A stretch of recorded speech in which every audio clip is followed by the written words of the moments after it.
சீமான் ஆரம்பத்திலே பேசிட்டு இருப்பாரு இவரெல்லாம் நெருங்கி இப்படி நெருக்கமா உட்காந்து பேசும்பொழுது அப்பவே விஜய் தன்மைப்படுத்த பார்த்தார். பகலவன் நினைக்கிறேன் இப்ப வரைக்கும் எடுக்கல அந்த படம். அப்ப சீமான் லூஸ் டாக்ஸ் அங்க விடுறது அவனுக்கு என்னடா தெரியும், அவன் தற்குறிப்பு தம்பி அவன். ஆனா அவனுக்கு ஒரு பெருவாரியான கூட்டத்தை அவன் வச்சிருக்கான். இந்த படத்தை வச்சுட்டு வெளியீட்டு விழாவோ ஏதோ ஒன்று வந்து வச்சோம்னா கோன்னு வந்து அவனோட இளைஞர்கள் கூடி நிற்கும் போது அண்ணன் 1 மணி நேரம் பேசணும்னா அவங்களை மாத்திட்டு போயிருவேன். தமிழ் சமூகத்துக்குள்ள தமிழ்நாட்டுக்குள்ள இருக்கக்கூடிய ஒற்றுமை இருக்கிற மக்கள் கிட்ட வந்து அந்த ஒற்றுமையை சிதைத்து மொழிவாரியான பிரிவினை ஏற்படுத்தி வந்தாரோ அந்த அரசியலை விஜய் ஒரு ஸ்டேஜ்ல உடைச்ச உடனே சீமானுக்கு என்ன செய்யறதுன்னு தெரியல. பிறப்புக்கும் எல்லா உயிருக்கும் நான் தான் தம்பி சொன்னேன் அப்படின்னு சொல்லி இவரே உட்காந்து எழுதுன மாதிரி 25 கோடி ரூபாய் இடத்த ஈசிஆர்ல கரையம் பண்ணிட்டு சோத்துக்கு என்ன பண்றேன்னா பிச்சை எடுத்து வாழ்றேன்னு உலகத்துல எந்த தலைவரும் சொல்லியிருக்க மாட்டான். நாம் தமிழர் கட்சி எடுத்துட்டு சர்வதேச பிச்சைக்காரன் நீங்களே ஒத்துக்கிறீங்களா? சர்வதேச பிச்சைக்கார கட்சின்னு வச்சுட்டு போக வேண்டியது உங்க கட்சியை.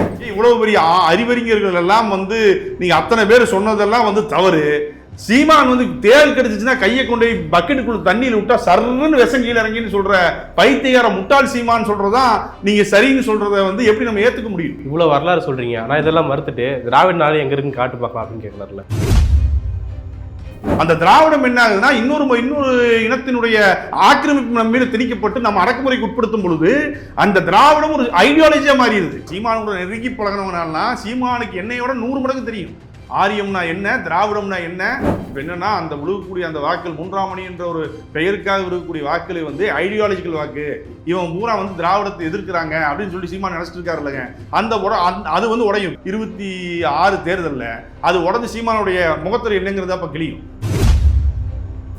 விஜய் அவர்கள் பேசுறதால் மட்டுமே அவங்க ரசிகர்கள் மத்தியில் இல்லை தொண்டர்கள் மத்தியோ இது பற்றிய புரிதல் ஏற்பட்டு நான் முழுமுறையில் நம்பலாமா? முழுக்க நம்ப முடியாது. இதுக்குள்ள நம்ம இறங்கி வேலை செய்யணும். இந்த RSS நீங்க படிக்கணும். விஜய் என்ற ஒரு 60 லட்சம் தொண்டர்களோட வரும்பொழுது அந்த வேலையை பெரியார் இயக்கங்கள் பார்க்கணும். நீங்க 19 நின்று நடிகவரான்னு போனா பின்னாடி அவர் கூட சேர்ந்திருக்க 60 லட்சம் பேர் நடிகரா?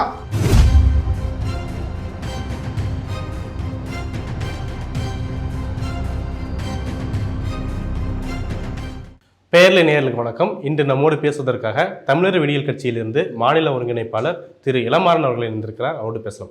ஐயா வணக்கம். வணக்கம். இன்னைக்கு தோழர் ஷரீஃப் அவர்கள் மற்றும் குழந்தை அரசன் அவர்கள் உங்களுடைய கட்சி 3 பேரும் சேர்ந்து ஒரு பத்திரிகையாளர் சந்திப்பு நடத்திருக்கீங்க. அதில் விஜய் மாநாடு மற்றும் சீமான் குறித்து பல்வேறு விஷயங்கள் பேசுறீங்க.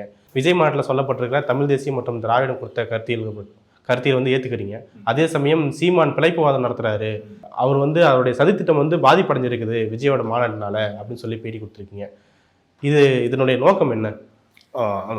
தமிழக வெற்றி கழகத்தை சார்ந்த அதன் தலைவராக இருக்கக்கூடிய விஜய் அவர்கள் அந்த கட்சியின் முதல் மாநாட்டில் வந்து தன்னுடைய கொள்கை தலைவர்களாக தந்தை பெரியாரையும் அண்ணல் அம்பேத்கரையும் குறிப்பிட்டிருக்காரு. அதே போல வந்து பிறப்புக்கும் எல்லா உயிர்க்கும் என்ற அடிப்படை கொள்கையாக அந்த கொள்கை தான் என்னுடைய கொள்கை அப்படின்னு சொல்லி சொன்னதை வந்து வரவேற்பு விதமாக, ஏனென்றால் ஒரு 60 லட்சம் இளைஞர்கள் நீங்கள் வந்து ஒரு ஆப் ஸ்டார்ட் பண்ணி நீங்கள் வந்து தொண்டர்களாக சேருங்கன்னு சொன்னோடனே வந்து 60 லட்சம் இளைஞர்கள் சேரக்கூடிய அளவுக்கு இருக்கக்கூடிய ஒரு மாபெரும் தமிழ்நாட்டில் இருக்கக்கூடிய இளைஞர்களை கொண்ட ஒரு இளைஞர்களை தன்வயத்தை கொண்ட ஒரு தலைவராக இருக்கக்கூடிய விஜய் அவர்கள் சமூக நீதி கருத்துக்களை இந்த மண்ணிலே விதைத்த சமூக நீதிக்காக இந்த மக்களிடத்திலே போராடிய தந்தை பெரியாரையும் அம்பேத்கரையும் வைத்துக் கொண்டு வருவது வந்து ஒரு மிகப்பெரிய வரவேற்பாக, இளைஞர்களை சீரழித்துக் கொண்டிருக்கும் 14 வருடங்களாக இளைஞர்களை பிரிவினை சக்திகளாக மாற்றிக் கொண்டிருக்கும் சீமான் போன்ற அண்ணாமலை போன்ற அந்த பிரிவினைவாதிகளுக்கு ஒரு மிகப்பெரிய சம்மட்டி அடியாக விஜயுடைய வருகை வந்திருக்குது அப்படிங்கிற காரணத்துக்காக விஜய் நாங்கள் வந்து இன்னைக்கு அவருடைய அமைப்பை, அவருடைய கொள்கையை, அவர்கள் ஏற்றுக்கொண்டிருக்கும் தலைவர்களை வந்து நாங்கள் வரவேற்று அறிக்கை கொடுப்பதற்காக இன்னைக்கு அந்த பிரஸ் மீட் வச்சிருந்தோம். இன்னைக்கு தொடர்ச்சியா விஜய் கட்சி ஆரம்பிச்சதுலேருந்து விஜயனோட தம்பி என்னோட பேசிக்கிட்டு தான் அவர் கட்சி ஆரம்பிச்சிருக்காரு, என் கூட வந்துருவார் அப்படின்னு பேசிட்டு இருந்த சீமான் இப்போ மாநாடு முடிஞ்ச பின்னாடி தமிழ் தேசியத்துக்கும் திராவிடத்துக்கும் புதிய விளக்கங்கள்லாம் கொடுத்துட்டு இருக்காரு. இன்னைக்கு அதோட எக்ஸ்டெண்டா போயிட்டு உலக தமிழர் கழகம் வச்சுக்க வேண்டியது தானே அப்படின்லாம் பேசியிருக்காரு.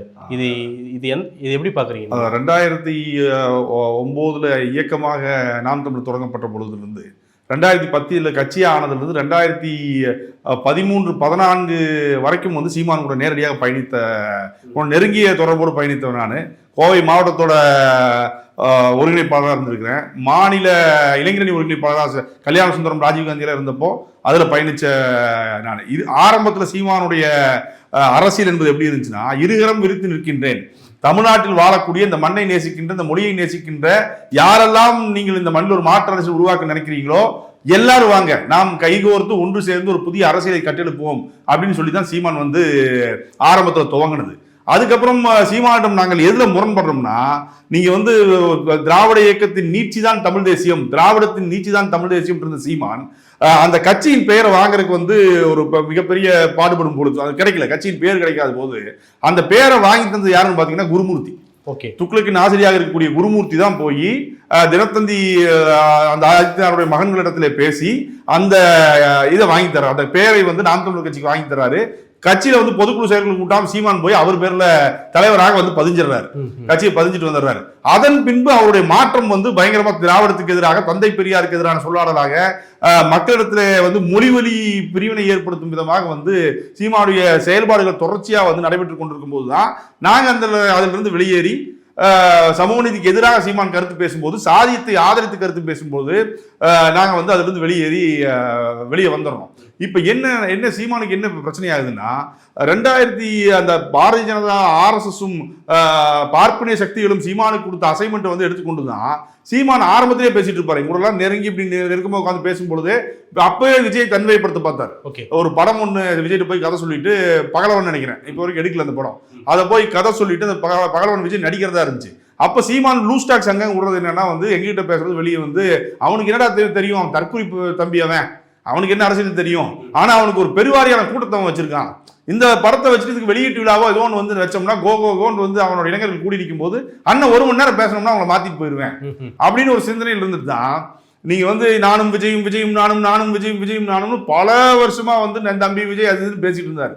என்னன்னா பாரதிய ஜனதா இவரு கொடுத்த அசைன்மெண்ட். இன்னொன்னு என்னன்னா, இவரு அங்க சொல்ற கருத்து இருக்குல்ல, ரொம்ப என் தம்பி தான் அதுன்னு சொல்லி இவர் வந்து இல்லாத எப்படி மேம்படுத்தி இந்த ஒன்லைன் ஸ்டோரியை வந்து எப்படி எலாபரேட் பண்ணி சொல்ற மாதிரி இவர் வந்து ஒரு சின்ன நட்புறவை வந்து அவன் ஏதோ இவர் சாப்பிட சொன்னதான் சாப்பிடுற மாதிரி அந்த மாதிரி ஒரு எக்ஸாகரேட் பண்ணி சொல்றதுல அவன் நம்பிட்டான். பார்ப்பனை சக்திகள் நம்பி இவர் கூட்டிட்டு வந்துருவாரு நினைச்சிட்டாங்க. விஜயும் வந்து எதிர்வினை ஆட்டல, இவர் பேசுறதுக்கு பூரா வந்து விஜய் எதிர்வினை ஆட்டாமே இருந்தாரு. அப்ப அந்த பிம்பம் வந்து சீமானுக்கு உடஞ்சிருச்சு. அப்ப சீமான் நினைச்சது வந்து விஜய் கைப்பற்றி கொண்டு வந்து விஜய் தன்மைப்படுத்தி கொண்டு போலாம், ஒரு பிரிவினை சக்தியாக எப்படி வலதுசாரி சக்தியாக சீமானை மாற்றி, வலதுசாரி சக்தியாக சீமான் வந்து விஜய் மாற்றி கொண்டு போலாம் என்ற கற்பனை வந்து உடஞ்சு போனோம்னே அவரால் ஆற்றாமை தாங்க முடியல. இன்னொன்னு என்னன்னா, விஜய் நேரடியாக வந்து நீங்க வந்து விஜய் ஒரு விஜய்க்கு 50 வயசு ஆச்சு இல்லைங்க, 49-50 வயசு ஆக போகுது. இத்தனை லட்சம் இளைஞர்களுக்கு கொண்டு இருக்கிறவன அவன் இவன் என் தம்பி, அவன்கிட்ட நான் தான் சொன்னேன் ஒரு 2 இந்த ஒரு படம் நடிச்சு அப்படி போடா அப்படின்னு சொல்லிட்டு அந்த எளிமையா டீல் பண்றது இருக்குல்லைங்க, கேஷுவலா வந்து ஒரு நம்ம கிட்ட ஒரு ஒர்க்கர்ஸ் போல் ட்ரீட் பண்றது வந்து அவங்களுக்கு ஒரு மனசுக்குள்ள இருந்திருக்கும்ல. அப்ப அதை விஜய் அதை வெளியே உடைச்சது வந்து மேடையில உடைச்சிட்டாரு. இந்த அல்லு சில்லு பசங்க, விசில் அடிச்சான் குஞ்சுகள், சும்மா ஊன்னு கத்திக்கிட்டு பேசுறதெல்லாம் வேலைக்கு ஆகுதுன்னு சொல்றது பூரா சீமானை தாக்கி பேசுறது, அது சீமானுக்கு கொடுத்த பதில் தான் அது. அப்ப அது வந்து சீமானுக்கு அந்த ஆற்றாமை தாங்க முடியல.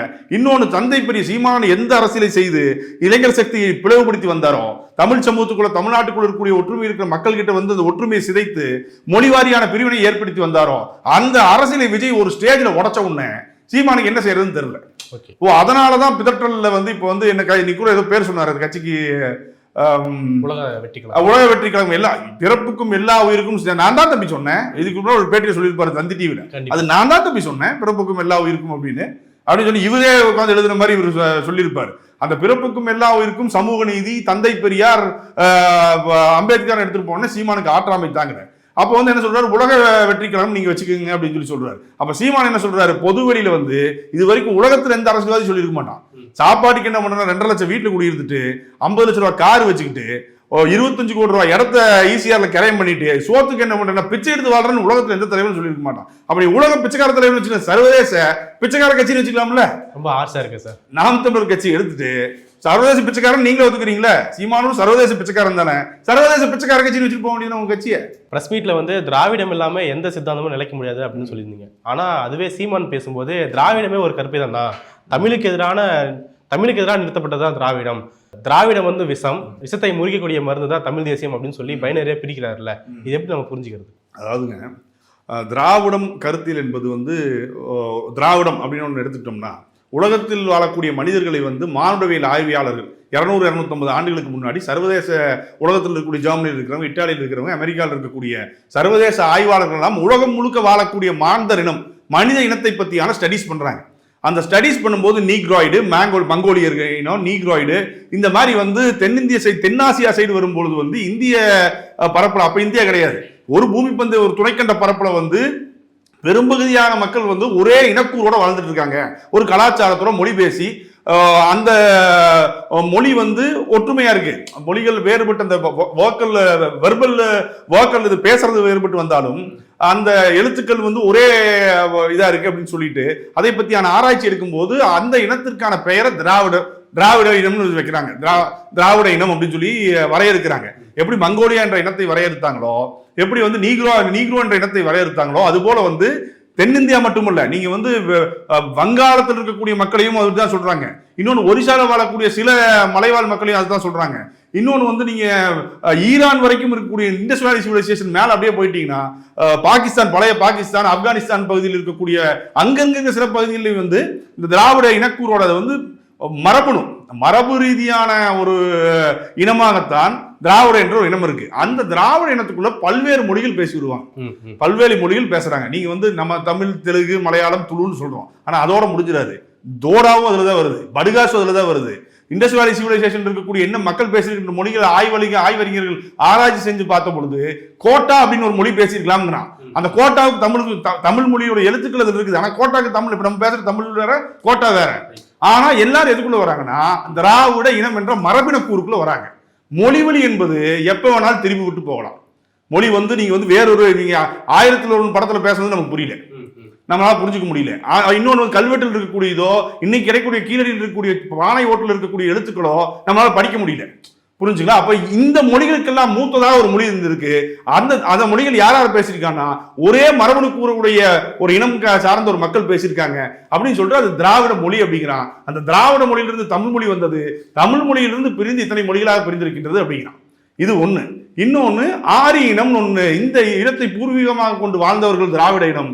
ஆரியன்னு சொல்லிட்டு இன்னொரு ரேஸ் வருது, இந்த மக்களுக்கு சம்மந்தப்படாம இன்னொரு ரேஸ் இருக்கு, அவர்களுக்கு ஆரிய இனம். இந்த 2 இனங்கள் தான் இந்த இந்திய துணைக்கண்டத்தில் வாழ்ந்தது அப்படின்னு சொல்லி ஆய்வறிஞர்கள், ஆராய்ச்சியாளர்கள், மானுடவியல் ஆராய்ச்சியாளர்கள், மொழியியல் ஆராய்ச்சியாளர்கள் ஆராய்ச்சி செஞ்சு இதை வந்து ஒரு சப்ஜெக்டா பிரசன்ட் பண்றாங்க.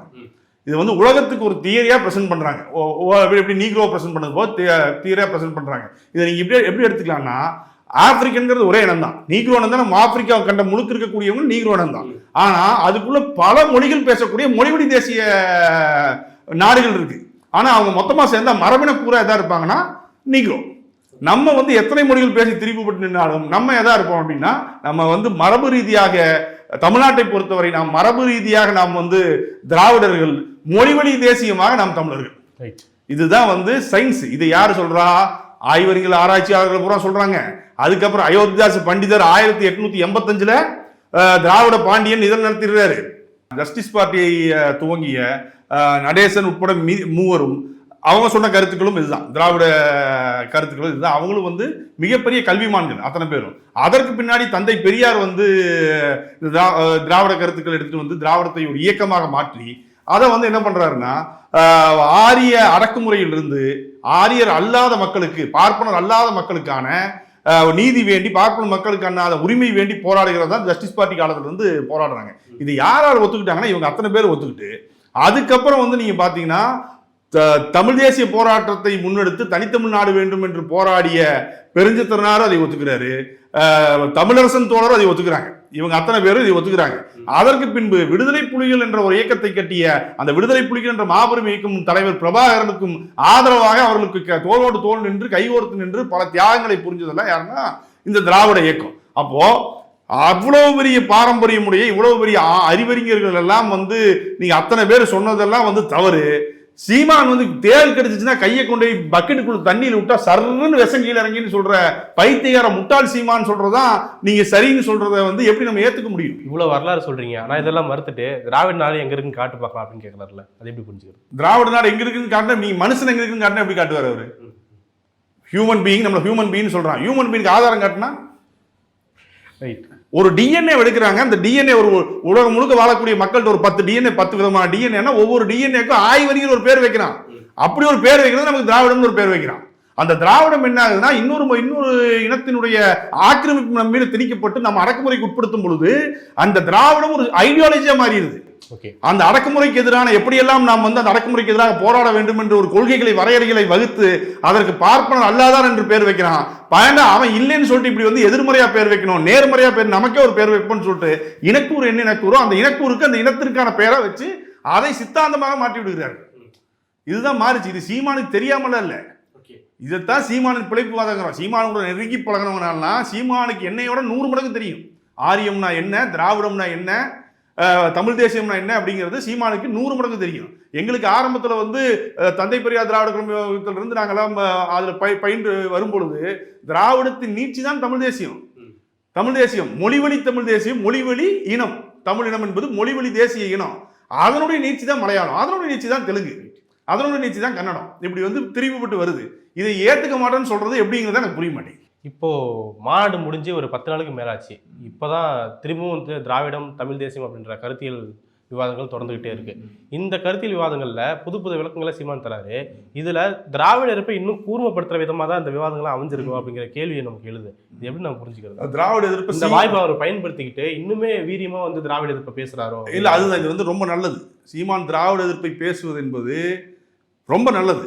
ஏன்னா ஒரு நீங்க வந்து தர்க்கம் வரணும்ல, ஒரு ஒரு கலந்துரையாடல் வரணும்ல. இப்ப சீமான் வந்து தமிழ் தேசியமும் திராவிடமும் இரு கண்கள் அப்படின்னு சொல்லிட்டு விஜய் சொன்ன உடனே தமிழ்நாட்டில் இருக்கக்கூடிய பல பேர், பல அறிவாளிகள், பல கல்வியாளர்கள் அத்தனை பேரும் ஒத்துக்கு ஐஏஎஸ் அதிகாரிகள் உட்பட, ஐஏஎஸ் பாலச்சந்திரன் ஐஏஎஸ் விடவா சீமான் அறிவாளி, இறையன்பு ஐஏஎஸ் விடவா சீமான் அறிவாளி, நீங்க அமர்நாத் ஐஏஎஸ் ஆர்கியலாஜிக்கல் ஐஏஎஸ் விடவா சீமான் அறிவாளி, அத்தனை பேரும் ஒற்றுக்கொள்கிறார்கள் திராவிடம் என்ற ஒரு இனம் இருந்தது அப்படின்னு சொல்லிட்டு.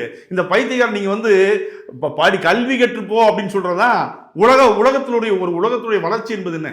அங்க இருக்கக்கூடிய சமூகத்தை நீ கல்வி கற்று படி, கல்வி கற்றுக்கோ, உன் அறிவை வளர்த்துக்கோ அப்படிங்கிறது தான் வந்து உலகம். அந்த சமூகம் வளர்ந்தா மதம் வளரும், நாடு வளரும். படிக்கிற குழந்தை நீ படிக்கிறது விட்டுட்டு வா, நீ சும்மா சுத்துறா, டூர் சுத்து, உனக்கு அரசாங்கம் காசு தரும், நீ மாடு மேய்க்கவான்னு கூப்பிடுற இந்த சீமான் போன்ற முட்டாள்கள் பேசுவது எல்லாம் மக்கள் வந்து பார்த்தாங்கன்னாவே புரிஞ்சுக்குவாங்க.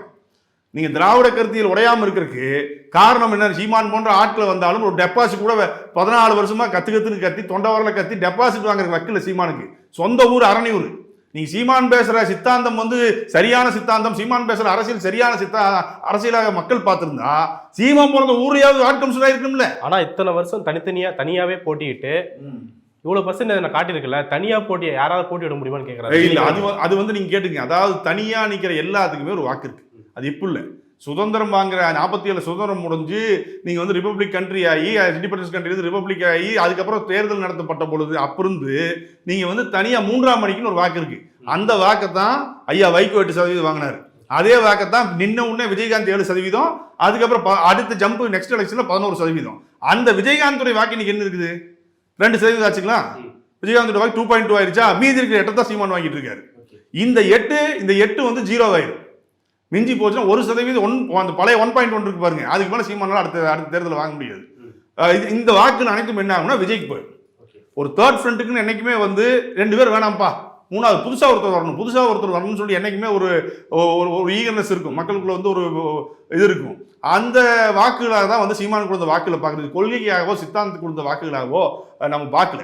அவர் பேசுறதை வச்சு பார்க்கும்போது இதெல்லாம் மக்கள் மத்தியில் அவ்வளோ முக்கியத்துவம் இல்லாத மாதிரி தான் இருக்குது. அவருடைய பேச்சுக்கும் அவருடைய பிரச்சனைகளை அணுகிற விஷயத்துக்கும் கிடைக்கிற வாக்குகளாக தான் அது வந்து அவர் ப்ரொஜெக்ட் பண்ணிக்கிட்டே இருக்கிறாரு. அது எப்படி நம்ம புரிஞ்சு? அதுதான் அதை தான் பிரச்சனை. இப்போ என்னன்னா, அந்த விழுகக்கூடிய அந்த வாக்குகள் 3ஆம் மணி என்ற ஒரு பெயருக்காக விழுகக்கூடிய வாக்குகளை வந்து ஐடியாலஜிக்கல் வாக்கு, இவன் பூரா வந்து திராவிடத்தை எதிர்க்கிறாங்க அப்படின்னு சொல்லி சீமான் நினைச்சிட்டு இருக்காரு இல்லைங்க. அது வந்து உடையும் இருக்கும். ரைட், வரக்கூடிய தேர்தல் 2026 தேர்தலில் அது உடஞ்சு சீமானுடைய முகத்தில் என்னங்கிறதா இப்போ கிளியும். இப்போ திராவிடத்தை பற்றி இவ்வளோ பேசுகிற சீமானுங்கிற நேற்று கூட பேசல.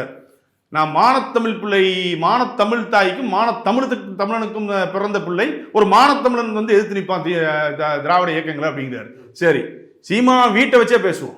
நீ ஊரை பேசுறீங்கள, ஊரை பேசுனா அதுக்குள்ள நானும் வருவேன், எங்கள் அப்பா அம்மா வர்றாங்க, என் நண்பன் வருவான், அவங்க அப்பா அம்மா வர்றாங்க, எல்லா மக்களை தானே பேசுகிறேன். மக்களுக்குள்ள நீயும் வரையும் குடும்பம் வருதுல்ல, சீமாவோட குடும்பம் வருது இல்லைங்க, சீமாவோட குடும்பத்தை வச்சே பேசுவோம். நீ நல்ல தமிழ் தாய்க்கும் தகப்பனுக்கும் பிறந்தீங்கன்னா உங்கள் மனைவி கைல்வெளி அவர்கள் தமிழ் தகப்பனுக்கும் தெலுங்கை தாய்மொழியாக கொண்ட தாய்க்கும் பிறந்திருக்காங்க. அப்போ அவங்க நல்லவங்க இல்லையா? ஓகே, சரிங்களா? சரி, அவங்க விடுங்க. சீமானுக்கு பிறந்த மகன் தமிழ் தகப்பனான சீமானுக்கு, தமிழை தாய்மொழியாக கொண்ட சீமானுக்கும் தெலுங்கை தாய்மொழியாக கொண்ட கயல்வெளிக்கும் பிறந்த சீமானின் மகனை எந்த வகையில் என்ன ஏற்றுக்குவீங்க? நீங்க தமிழ் தேசிய இனத்தில் பிறந்தவனா இல்ல தெலுங்கு தேசிய இடத்துல பிறந்தவனா, எந்த இடத்துல வந்து பிறந்தவங்கன்னு சொல்லி நீங்க ஏற்றுக்குவீங்க? உன் குடும்பத்துக்குள்ளே நீ பேசுற சப்ஜெக்டுக்கும் நீ பேசுற ஐடியாலஜிக்கும் உன் குடும்பத்துக்குள்ளே 100 முரண்பாடு இருக்குது. 100 முரண்பாடு இருக்கு. தெலுங்கர்கள் கெட்டவர்கள், தெலுங்கர்கள் மோசமானவர்னா நீ ப்ரொஜெக்ட் பண்ண வேண்டியது ஃபர்ஸ்ட் எக்ஸாம்பிள் காமிக்கிற வீட்டில் மாமியாரை கூட்டு நிறுத்தணும். மச்சான கூட்டத்தில் இவங்க இருவரும் தெலுங்கர்கள், இவரை போல தெலுங்கை தாய்மொழியாக கொண்ட இந்த ஊரில் இருக்கிறவங்க கெட்டவர்கள் அப்படின்னு சொல்லிட்டு ஊருக்கு உபதேசம் பண்றதுக்கு முன்னாடி உன் குடும்பத்தை நீ காமிக்கணும்ல. 14 வருஷமா ஒரு ஒரு உழைக்கும் மக்கள் மீது முல்லை பெரியார் போராட்டத்தில் அந்த மக்கள் இல்லையா? விடுதலை போராட்ட ஈழப்புலிகளுக்கு அங்க கோவை மாவட்டத்தில் இருக்கக்கூடிய பல நாய்க்கர் சமூகத்தை சேர்ந்த இதுல இருந்து ஃபேக்டரிஸ்ல இருந்து லேண்ட்மைன்ல இருந்து கையெறி குண்டு வரைக்கும் செஞ்சு கொண்டே போட்டிருக்காங்க. ஒக்லி கவுடாஸை சேர்ந்த பல பேர் வந்து அந்த விடுதலை புலிகளுக்கு ஆதரவாக இருந்திருக்காங்க. முல்லை பெரியார் போராட்டத்தில் எங்க கூட நிற்கிறாங்க, ஜல்லிக்கட்டு போராட்டத்தில் எங்க கூட நிற்கிறாங்க. ஆண்டாண்டு காலமாக மொழியை மறந்து இந்த மண்ணோடு ஒன்றி போய் இந்த மண்ணின் வளர்ச்சிக்காக போராடி நிற்கக்கூடிய, தன் வாழ்நாளை அர்ப்பணித்து நிற்கக்கூடிய அந்த மக்களை நீ எப்படி பிரிக்க முடியும்? அவர் நான் தமிழ்னா இல்லையா முடிவெடுக்க வேண்டியது நான். ஏதோ ஒரு மொழி பேசணும் தான் தமிழ்னா இருக்கான், ஏதோ ஒரு மொழி பேசணும் தமிழனா இருக்கான், தமிழ் பேசணும் தெலுங்குனா இருக்கான், தெலுங்கு பேசணும் நாளைக்கு என்ன வேணாலும் ஆவான். நான் தெலுங்கனாக இருக்க வேண்டுமா தமிழனாக இருக்க வேண்டுமா நான் நேசித்து நிற்க வேண்டிய மொழியை முடிவு பண்ண வேண்டியது நான். நீ சீமானு நாம் தமிழர் கட்சி சார்ந்தவனோ, நான் சர்வதேச பிச்சைக்கார கட்சி சார்ந்த சீமானும் வந்து எங்களுடைய மலத்தையும் யூனியன் டெஸ்ட் எடுத்து வந்து நீ வந்து எங்களுக்கு வந்து என்னை யாரும் நீ வந்து அடையாளப்படுத்துறதுக்கு ஆளுங்க. ரைட். இப்போ தெரிஞ்சோ தெரியாமலோ இத்தனை வருடங்கள் தமிழ் தேசிய மிஸ்டர் திராவிடன்னு சொல்லி ஒரு கருத்தில் வந்து உண்டாக்கி பேசிட்டு இருக்காருன்னு வச்சுக்கலாம். அப்படி இருக்கும்போது ஒரு நாயகர் வந்து உள்ள வராரு, ஒரு மாடு நடத்துறாரு, அங்கே வந்து தமிழ் தேசியமும் திராவிடம் ஒன்று தான் பேசுறாரு. இது மட்டுமே அவர் வந்து டிஸ்டர்ப் பண்ணிருச்சு, முற்றிலுமா டிஸ்டர்ப் பண்ணிருச்சு நம்ம ஏற்றுக்க முடியுமா? முழுக்க அதான் டிஸ்டர்ப் பண்ணிருக்கு. அதை வச்சு தான் புல போடுது. நீங்கள் வந்து ஆரியத்துக்கு எதிரான நீங்கள் ஒரு 60-70 ஆண்டுகளாக திராவிட இயக்கம் நீதி கட்சி ஆரம்பித்த காலத்துக்கு அப்புறம் தான் ஒரு மெடிக்கல் வந்து நம்ம படிக்க முடிஞ்சிச்சு. அதுக்கு முன்னாடி வரைக்கும் பார்ப்பனர் தான் படிக்கணும். ஏன் பார்ப்பனர் தான் படிக்க முடியும்னா, சமஸ்கிருதம் தெரியலனா உங்களால் மெடிக்கல் சீட்டுக்கு போக முடியாது. சமஸ்கிருதத்துக்கு மெடிக்கல் சீட்டுக்கு என்ன சம்பந்தம்? ஆனால் அது சட்டம். அந்த சட்டத்தை உடைத்தது நீதி கட்சி ஜஸ்டிஸ் பார்ட்டி ஆட்சிக்கு வந்ததுக்கு அப்புறம் வந்து நான் திராவிடன் நான் ஆரியன் மூவ்மெண்ட், நான் பார்ப்பனிய மூவ்மெண்ட்ஸ் எல்லாம் வந்ததுக்கு அப்புறம் தான் ஜஸ்டிஸ் பார்ட்டி ஆட்சிக்கு வந்து நமக்கான உரிமைகளை பெற்று தந்து முதல் பார்ப்பனர் அல்லாதவர் வந்து ஒரு மருத்துவர் ஆனதுக்கு காரணம் வந்து ஜஸ்டிஸ் பார்ட்டி. அதற்கு பின்பு கல்வி அதிகாரத்தில் இடஒதுக்கீட்டில் அனைத்துக்கும் போராடி வந்து தமிழர்களுக்கு பெற்றுக் கொடுத்தது வந்து திராவிட இயக்கங்கள். பெரியார் ஆரம்பிச்சு, பெரியார் வந்து அண்ணாட்ட வந்து, அண்ணால இருந்து இத்தனை ஆண்டு காலம் வந்து இன்னும் நம்ம நீட்டுக்கு வந்து போராடிட்டு உட்காந்துருக்கோம். எக்கனாமிக்கல் வீக்கர் செக்ஷன் கொண்டு வந்துட்டான். நம்ம வந்து 50 ஆண்டுகளில் வந்து கொஞ்சம் படிச்சு கொஞ்சம் மேலே வந்தோடனே எக்கனாமிக்கல் வீக்கர் செக்ஷன் கொண்டு வந்து நம்ம ஒரு தோட்டி வேலை பார்க்கின்ற ஒரு ஸ்கேவஞ்சர் வேலை பார்க்கக்கூடிய ஒரு துப்புரவு தொழிலாளர் வந்து ஒரு நாளைக்கு 28 ரூபா சம்பாதிச்சா அவர் வந்து வறுமை கோட்டுக்கு மேல் இருக்காரு. பேங்க்ல வேலை செய்யற கூட பார்ப்பான், ஒரு நாளைக்கு 2000 ரூபா சம்பாதிச்சு மாசம் 68,000 ரூபா சம்பளம் வாங்குறானா, ஒரு நாளைக்கு 2000 ரூபா சம்பளம் வாங்குறவன் வறுமை கோட்டு கீழ் இருக்கான், அவனுக்கு 10% இடஒதுக்கீடு. காட்டு மலையில வந்து மலைவாழ் மக்களா இருந்துட்டு ரோடு இல்லாம பஸ் இல்லாம எதுவும் இல்லாம ஓடி காட்டுக்குள்ள நடந்து வந்து ஸ்கூல்ல படிச்சு ஒரு டிகிரிக்கு போய் அவன் வேலைக்கு போனானா அவன் வறுமை கோட்டு கீழே 28 ரூபா சம்பாதிச்சானா அவன் வறுமை கோட்டுக்கு மேல இருக்கிறான். அங்க இருக்கக்கூடிய பேங்க் மேனேஜர், அதே ஊட்டி நீலகிரியில் இருக்கக்கூடிய பேங்க் மேனேஜர் பாப்பானா இருந்தானா அவன் 2000 ரூபா சம்பாதிக்கிறான், வறுமை கோட்டு கீழ் இருக்கான். இவனுக்கு இந்த மலைவாழ் மக்களுக்கு இடஒதுக்கீடு இல்லை, இந்த பாப்பானுக்கு இடஒதுக்கீடு இருக்குது. இன்னைக்கும் அப்ப இருக்குது. இந்த உடசலை கொண்டு வந்து நம்ம படிச்ச உடனே வந்து இவன் வந்து இந்த திராவிடத்தை எதிர்த்து நிற்க முடியாமல், ஏன்னா பெரியார் கரெக்டா காயின் பண்ணி வைக்கிறாரு, நீ தமிழன்னா தமிழ் பேசிட்டு பார்ப்பா, நானும் தமிழர் வந்துருவான், தெலுங்கு பேசிட்டு பார்ப்பனர் நானும் தமிழர் வந்துருவாங்க. ஆனா திராவிடன் வரும்போது இனமா நிக்கிறோம்ல, நம்ம மரபியல் ரீதியா நிக்கிறோம். நீ திராவிடன்னா வாரா டெஸ்ட் பண்ணலாம், மரபணு டெஸ்ட் பண்ணலாம், முடிஞ்சு போச்சு, 2 இனமா நிக்கிறோம். அவனால உள்ள பூத முடியல. அதற்கு வந்து பிழைப்புவாதியா இருக்கக்கூடிய சீமால் போன்ற ஏவல் நாய்களை வச்சு பணம் கொடுத்து எல்லாம் பண்ணி இந்த திராவிடத்தை நீ உடன்னு சொல்லிட்டு உடச்சிட்டு இத்தனை வருஷமா 14 வருஷம் உடைக்க வச்சுட்டு இருந்தான். இப்ப அது வந்து விஜய் போன்ற ஒரு பல லட்சம் இளைஞர்கள் இருக்கக்கூடிய ஒரு கூட்டம் வந்து ஒரு தலைவன் வந்து இந்த ஐடியாலஜி உடைச்சு தன்னுடைய இவங்ககிட்ட தன்னுடைய ஃபாலோவர்ஸ்கிட்ட வந்து மீண்டும் திராவிடத்தை இன்ஜெக்ட் பண்றான்.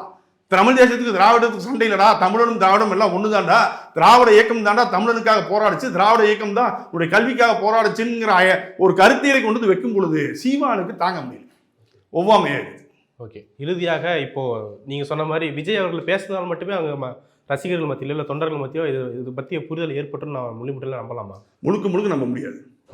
இதுக்குள்ள நம்ம இறங்கி வேலை செய்யணும். எப்படி நீங்க வந்து அதுக்கு தான் ஆர்எஸ்எஸ் நீங்க படிக்கணும். அவன் எதிர் துருவத்தில் இருந்தாலும் அவன் ரைட் விங்காக இருந்தாலும் எங்கெல்லாம் தனக்கு வாய்ப்பு கிடைக்கிறதோ அங்கெல்லாம் போய் அந்த ரைட் விங்கை இன்ஜெக்ட் பண்ணுவாங்க.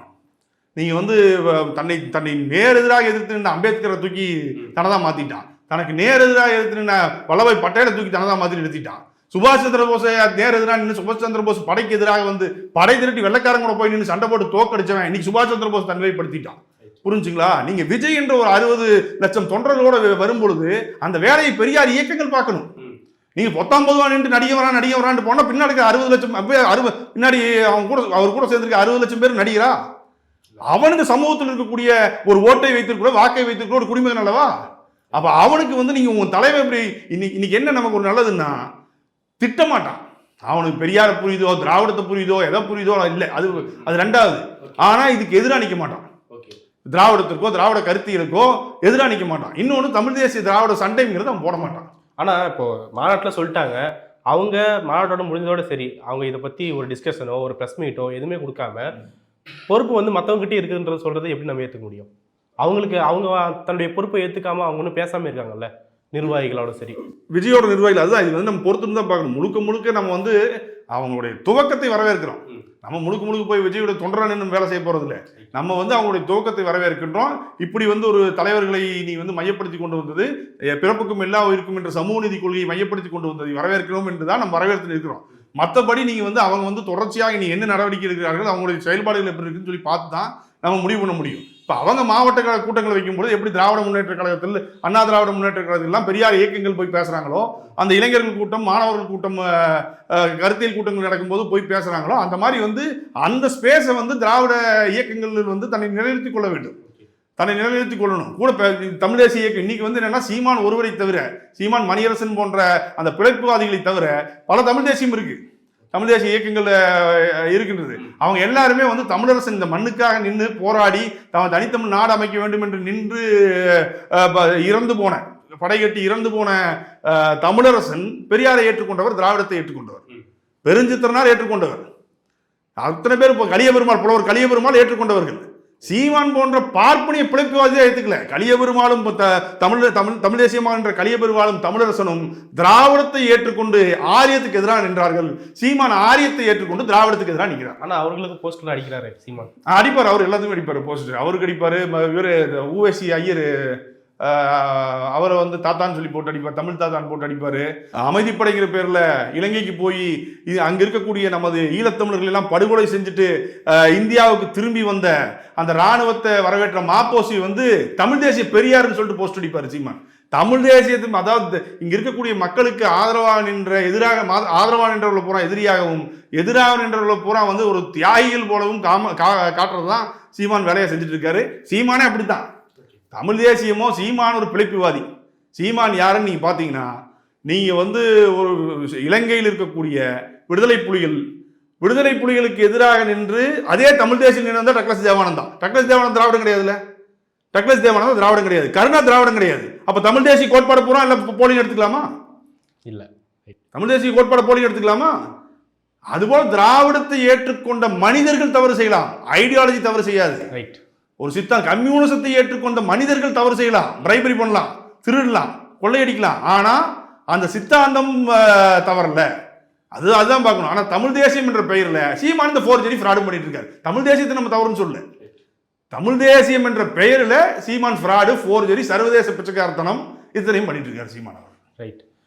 என்ன நடக்குதுன்னு பொறுத்து வந்து பார்க்கலாம். நிறைய விஷயங்கள் வந்துட்டீங்க. நன்றி.